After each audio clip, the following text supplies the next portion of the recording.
pit blade works.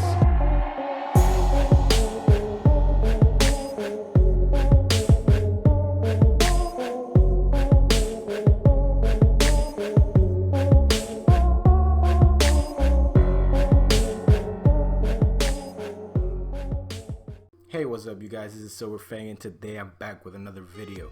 So today I'm gonna be doing Mordred, or aka Saber of Red. Now Mordred, I'm surprised because and by the way, this is from Annie News.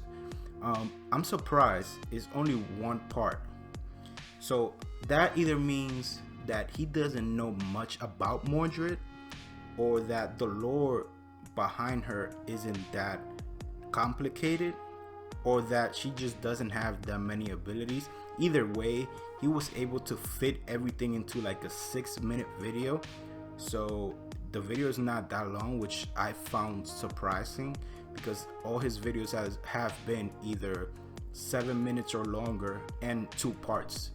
So I'm guessing he doesn't have much to say about Mordred. At the end of the day, we didn't really see much of her in Fate Apocrypha, so that's probably why.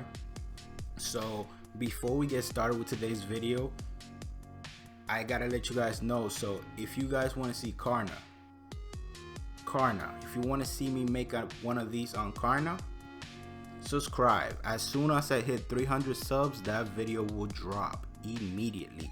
It's already been made, I already have it saved, so as soon as I hit 300 subs, that video is gonna be out, both videos, because this is a 2-parter. So as soon as I hit 300 subs, I'm gonna drop both of them. So go ahead, subscribe if you want to see. A lot of you has been asking for Karna, so I'm guessing a lot of you want to see it. So if you want to see it, subscribe, man. So yeah, I don't think I have to say much about Mordred, except that we didn't see much of her in Apocrypha, and I wish we could have gotten more. She's a really strong servant, so I'm really curious to see what he's gonna say and what he's gonna talk about. So yeah, let's just jump right into the video. It's been a while since my last Fate Apocrypha video, and quite a few of you have been asking for more, so I figured now would be a good time to move on to the next servant on my list. For some reason, not many people were interested in Ruler. I don't know why, Really? since she's literally a saint, but I figured I'd try my luck with the next best girl, Mordred, otherwise known as the Saber of Red. I was gonna combine her episode with the Saber of Black's episode, but I think her character is important enough to warrant her own video. So, just as I did in my other video explaining Ruler, which you should probably go watch by the way if you haven't, I'm going to talk about who Mordred is, what her past was, and what her abilities and noble phantasm are. Let's get started then. Yeah, he's doing everything in one video. Before we talk about Mordred herself, I want to quickly go over the Saber class in general, since some of you guys may be a little bit new to the Fate universe. Out of these 7 servants, there are 3 of them that are classified as knights based on their weapon. Saber is the Knight of the Sword and is widely considered to be the most powerful of these 7 servants because of their top performance in the past Holy Grail Wars. There are also very high requirements that must be met in order to be deemed a Saber class heroic spirit. Want a good example of who would be considered a good Saber class? Try Jon Snow. I'm pretty sure that if he was in the Fate universe, he'd be a top candidate. You imagine Anyway, though? the conditions that must be met to become be Saber crazy. are to have a legend based around you as a Knight of the Sword, and have top skill ratings in all abilities except for magic. Though not proficient in the use of magic, the Saber class generally has a very high magic resistance. The Saber class also has the riding skill, meaning that they can use any mount or vehicle. Listen, Ufotable, get in touch with HBO and make it happen, please. Like, he's perfect for this show. Yeah, now man, we can talk about it'll Mordred. be crazy. Her past wasn't really demonstrated very well in the anime, and her origins are a little bit more complex than you may think. That's what I'm saying. So there were a lot of questions left unanswered after her whole flashback scene. Exactly. I doubt they'll show us any more, but in case they do, I guess I'm sorry for ruining it. But from what we did see, there's King Arthur, her sister, Morgan Le Fay, and Mordred. A nice little dysfunctional family, with Mordred being the unwanted child and Morgan and King Arthur being the parents. You think I'm joking when I say that they're the parents, but they actually are. King Arthur, the Saber that we know from Fate Zero, is legitimately the father, and Morgan is the actual mother. This is some Game of Thrones level incest that I'm throwing at you, but Mordred was born from Morgan Le Fay using King Arthur's DNA. Now you're probably more confused than before because that's not even physically possible. Well, just know that there was some magic involved, and Mordred is a homunculus born from that magic. Anyway, where'd she decide since she was a homunculus, her rate of growth was much faster than a normal human. and during her growth, Morgan repeatedly told her that it was her right to inherit the throne from her father. But until that point, she was supposed to just obey the king's order until told otherwise. So Mordred admired the king and aspired to be a proper successor to the throne. She even became a Knight of the Round Table. But when the time had finally come to reveal herself as the king's daughter, Mordred was disregarded by Arthur and completely rejected as the rightful heir. This ended up escalating into the war that we saw because the Round Table became split into those who would follow the king or rebel against her with Mordred. And as we saw in the final moments with Mordred and Arthur being the last ones in the battlefield, Mordred gets killed by her father, all while learning that she didn't receive the throne simply because she just wasn't fit to be the king. It's a pretty tragic backstory, but I guess most of the servants have one since they wouldn't be fighting in the Holy Grail War if they didn't have their regrets. Now for her abilities. They're pretty standard for the Saber class, a big magic attack like Excalibur and a well-known sword to perform it. But just like Saber's sword from Fate Zero was concealed to hide her identity, Mordred's helmet is a part of her noble phantasm that conceals her true name and abilities. It's called the Helm of Hidden Infidelity, the Secret of Pedigree. A fairly suiting name for this character, I suppose. And it's a magical helmet given to her by her mother, Morgan. It has the ability to hide information like name, skill, abilities, and even gender from anyone, including her own master. Her identity is only revealed when her helmet is taken off, while her armor is still on, meaning that if she were wearing regular clothing, her identity would still be hidden from anyone else. The only way that the concealment would break while with regular clothing is if she was to hold her weapon. It's a fairly interesting set of armor that has a lot of conditions but seems pretty useful for maintaining this important information secret. Mordred also has a sword called Clarent, and it was stolen from King Arthur's armory during the rebellion. Since the sword was stolen, it's not nearly as strong as it should be because it's supposed to amplify the authority of the king. But Mordred was never declared king or even successor, so Clarent's potential as a weapon is a lot more than what we actually see. However, the sword can be used to amplify Mordred's anti-army attack, which is essentially the same concept as Arthur's Excalibur Noble Phantasm. By combining her magical energy with her sword, she can instantly release a giant magical attack as we saw in episode 1. It's called Clarent Blood Arthur, Rebellion Against My Beautiful Father, and the sword basically channels all of Mordred's hatred toward Arthur, amplifies it, then expels it as red lightning. Mordred does not need to constantly have feelings of hatred to use the attack. She can use it regardless of emotion during the Holy Grail War. The only condition for using it is that her helmet must first be released before activation. Oh, really? So other than superior swordsmanship and a very aggressive battle style, Mordred also possesses Mana Burst, which is basically a release of built-up magical energy in the body to perform a move of great speed or strength. It's pretty much what happens when Deku uses One For All.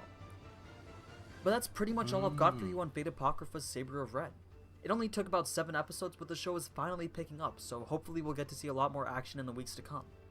Anyway, if you liked this series and made it to the end, then let me know who you'd like me to cover next in the comments below. As always, thanks for watching, and if you enjoyed this type of anime content, then you already know what to do. So until next time, ciao. Wow, okay, so that was really interesting. So he did both parts in one video. So first was the lore, and then he went into the abilities. So let's talk about the lore first. So she's actually a homunculus. I don't know if they mentioned that in the show, but I don't remember that, or I didn't remember that, or I didn't catch that. Maybe I missed it somehow. I don't know. But yeah, she's a homunculus, which makes sense because to be the son of King Arthur, and they're almost the same age. So I didn't catch that in Fate Apocrypha, but that makes a lot more sense now. So yeah, like it's weird. It will be weird because she's the son of Arthur, but their appearance looks like they're really close in age. So that makes a lot more sense now. Something else, he went in deep into the Saber class, and I like that because I've been wanting to watch videos like where they go in depth and explain all the classes. It could be either, I'm pretty sure it could be made into one like 20 maybe 15-minute video. So I'm pretty sure it's out there somewhere. So if you guys have a video where they explain like the classes Please leave it in the comment section below. I'll be really interesting to check that out, because I do know most of the classes on the surface, but I don't know like in depth what every class, like for example, he mentioned that every saber class has the rider skill, meaning every saber class can ride any vehicle. And I did know that from watching Apocrypha and Zero, because I remember Mordred saying it to her master, and I also remember Saber or King Arthur saying it to Kirotsugu's wife or girlfriend or whatever she was. So yeah, I do remember that. But I'm curious about the other classes, the classes that we really don't get much information on, like the assassin class and the caster class. I'm really interested about those classes. So if you guys have a video somewhere that talks about those, like the classes in depth, like I will be really interesting to watch that. Now, another thing he mentioned was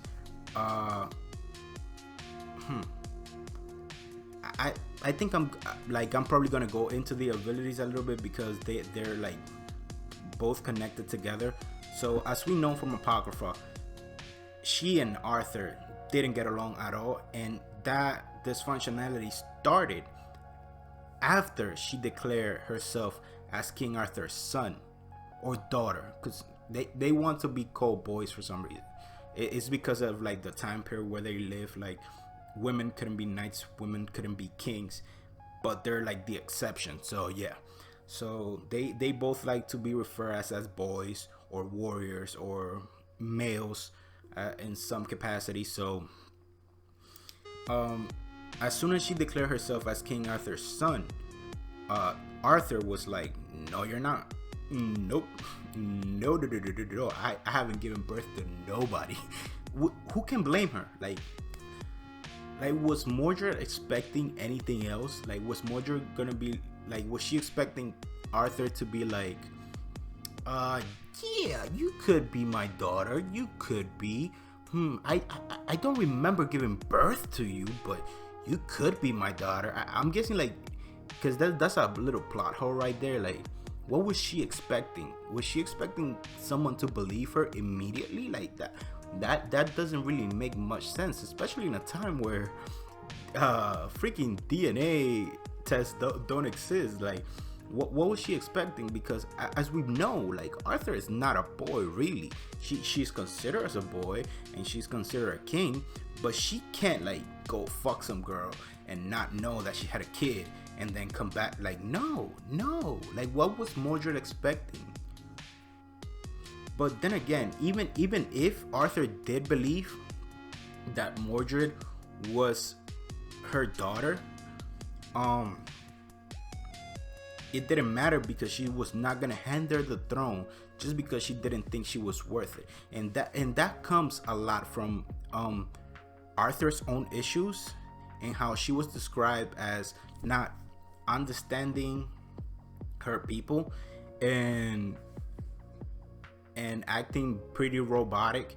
And I guess she feel that she wasn't, as we know in Zero, she felt like she wasn't worthy to be king. So since Mordred, I guess she figured, was really similar to her in that regard, then she felt like Mordred wasn't fit to be king either. So that makes sense, really. And then her mother / sister of Arthur, yeah, that's complicated. I'm not even gonna get into that, because that's, she said, like, very sensitive topic right there. So I'm guessing she was, I don't know who she is. Like, I don't know anything about her. But from what I see here, I'm guessing that she created Mordred in order to some way, somehow control the kingdom.